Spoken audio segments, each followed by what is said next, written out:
Hello everybody, my name is AQ, also known as Sam, and welcome to an easy to understand and comprehensive guide to Blood Death Knight tanking. I'm going to go over absolutely everything you're gonna need to be the best Blood Death Knight around.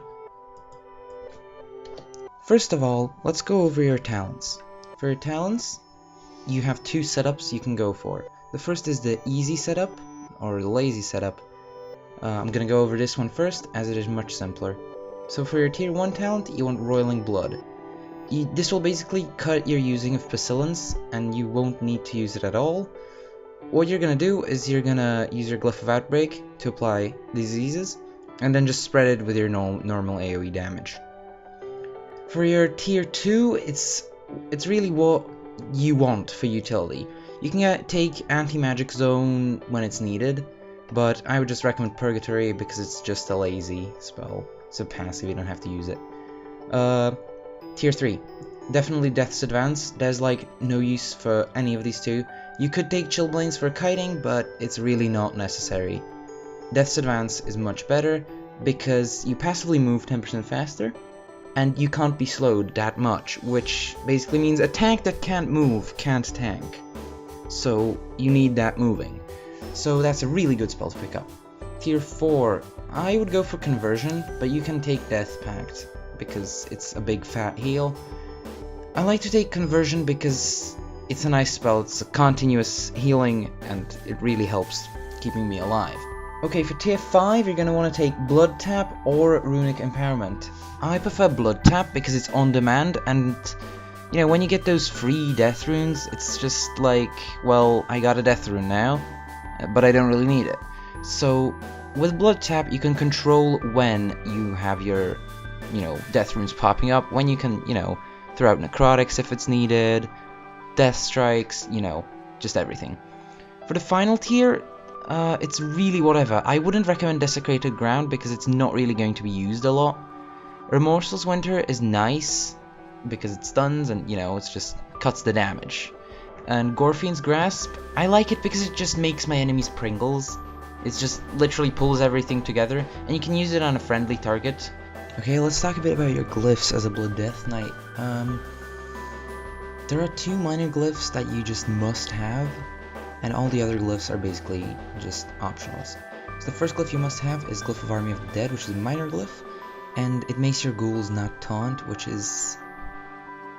If you want to tank, you have to have aggro on you, not on your ghouls, okay? Let's get this thing straight. Resilient Grip is another glyph that you need. If something is immune to your grip, the cooldown resets. This is God mode. It's needed. Okay, next glyph, Majors. I run usually with Glyph of Outbreak, Unholy Command, and Anti-Magic Shell. So, Glyph of Outbreak, I really love using this because it instantly applies diseases, and your runic power as the Blood Decay is always at full or at 0, so you can just run out diseases, next pull, it's absolutely perfect. Glyph of Unholy Command, this is really useful when you're killing a lot of stuff and grip is always good. Glyph of Death and Decay, it slows everything in the radius by 50%. If you need it, take it. Glyph of Anti-Magic Shell, big shout out to this, because it makes your Anti-Magic Shell absorb all magical damage up from 75%.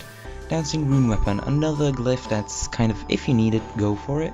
It increases your threat while your Dancing Rune Weapon is active, but it reduces the damage it does, so it's basically threat for damage trade. Dark Simulacrum, it increases the duration of your Dark Simulacrum. It's a glyph that is not mandatory, it's not used a lot, but in some fights it can be really useful. Glyph of Death Grip, I don't personally use this, but many people like using it because they want range on their Death Grip. I don't really get it. I mean, these glyphs are much better. Icebound Fortitude, if you need to tank like big hits quite often, then it's a really nice glyph because it reduces the cooldown but also the duration. Glyph of Swift Death if you want the movement speed. Glyph of Vampiric Blood if you want more healing. And Regenerative Magic is just a nice glyph. Another glyph that I want to shout out is Glyph of Death Gate, because every Death Knight should have this, okay? If you have a Death Knight and you don't have this glyph, you're doing it wrong. Okay, let's get to gemming, enchanting, and such. Reforging as a Blood Death Knight is literally the simplest thing you have ever done. See this Reforge? Don't need it? mastery. Don't need it, mastery. Don't need it, mastery. Don't need it, mastery. Don't need it, mastery. Mastery. Ooh, don't have a mastery here. Mastery. I already have some mastery here. Mastery. Got mastery. Got mastery. Got mastery. Got mastery. Every piece of gear you have must have mastery. Okay? You're stacking full mastery. As you see from those 2 reforges that I did into mastery, I got an extra, I think nearly 10, like 8-ish% to my blood shield absorb, which is absolutely beautiful. While I'm here, I'm also gonna go over your gemming and enchanting. You want to enchant pure mastery. If you can't get mastery, get stamina. Literally the simplest thing ever. For your gemming, you want to, unless the socket bonus is mastery, you literally just want to slap in more mastery. As you can see here, just mastery, mastery, mastery here. You got stamina here, mastery there, mastery here. Also, quick shout out to Gartok, Strength of the Faithful. It might be the best in slot currently for a Blood Death Knight, because the mastery it gives is absolutely godly. In the heroic version, it gives, I think, 2k base mastery, which is absolutely beautiful. So, now let me talk a bit about your spells and your rotation. So your rotation is really simple. You just walk up to a boss, pull it with like Death Grip, let's say, and I can't Death Grip this one, whatever.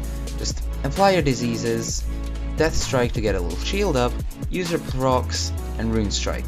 It's literally it. Keep your Bone Shield up, Horn of Winter whenever you can, and just do the same thing over and over and over again. This is the lazy way to play a Blood Death Knight. So, now that we've gone over the rotation, well, let's head on to some gameplay.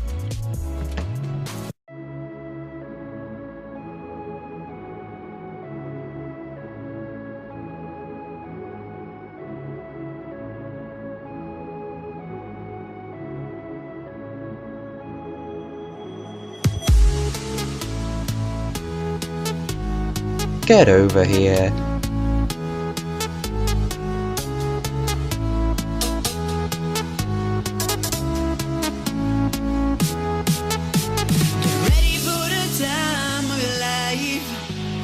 ready for the music all night long. Get ready for the time of your life. You're wondering you won't have and just the same for the other, please.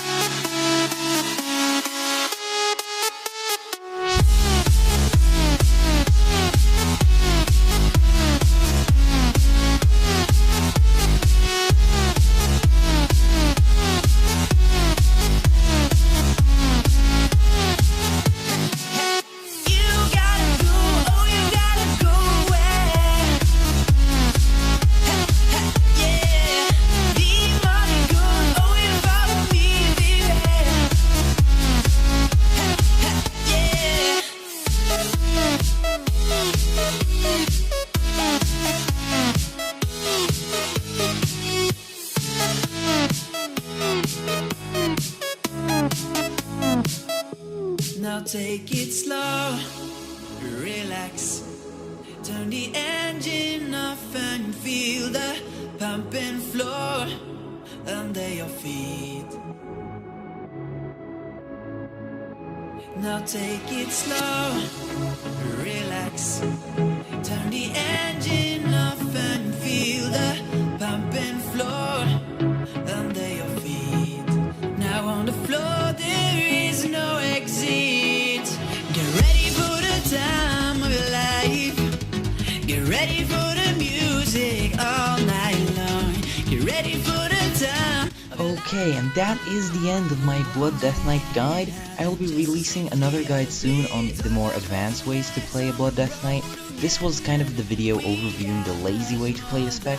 It's efficient when you want to get LFR done, daily heroics, scenarios, heroic scenarios, just whatever fits you.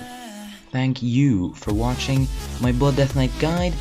If you want to see more Blood Death Knight gameplay, like guides and such, please subscribe to my channel, and if you like this video, drop a like. Thanks for watching, bye!